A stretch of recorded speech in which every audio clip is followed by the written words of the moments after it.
On the larger question about transportation, most elected officials have some views on public transportation, and they often don't rise to the top in debates or questions and the like. But they're exceptionally important. And despite the increase in electric vehicles, the answer to our transportation issues is not simply to build more roads and roadways, it's to have more public transportation and to be willing to pay for it as well. Almost all public transportation is subsidized, and it's necessary. Of course, a lot of our highway system and our cars and so forth and fossil fuels, they're all subsidized too.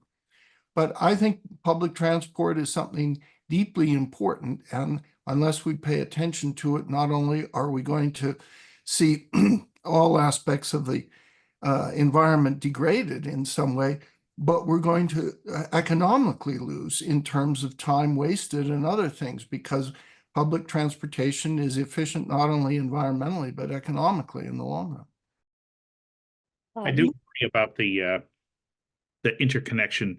I mean, the sort of the linkage, unfortunately, between electrification of our automobile fleet and geopolitics. One of the most important things we can do, I think, to try to encourage people to convert to electric vehicles is to lower their price.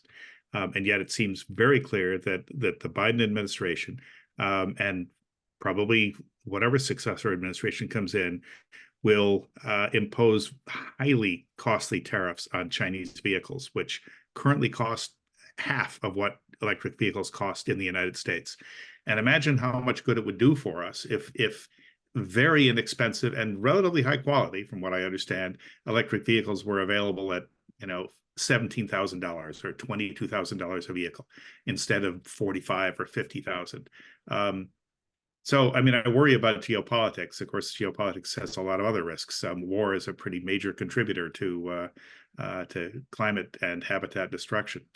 So, anyway, I just it would be good if we could keep our eyes on the prize and try to move forward electrification of our transportation system.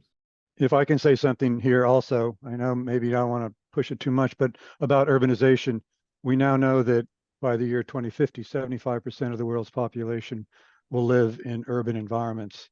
So the problem we're talking about right now is not going to get any better soon.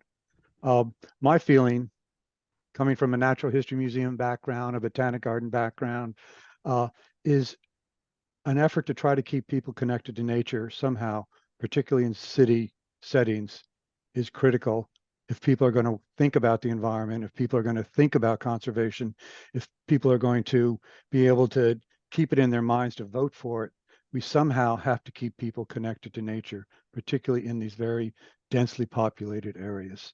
And there's ways to do that, but unfortunately, I think it's going the wrong direction right now. But I just wanted to make that point at this right now.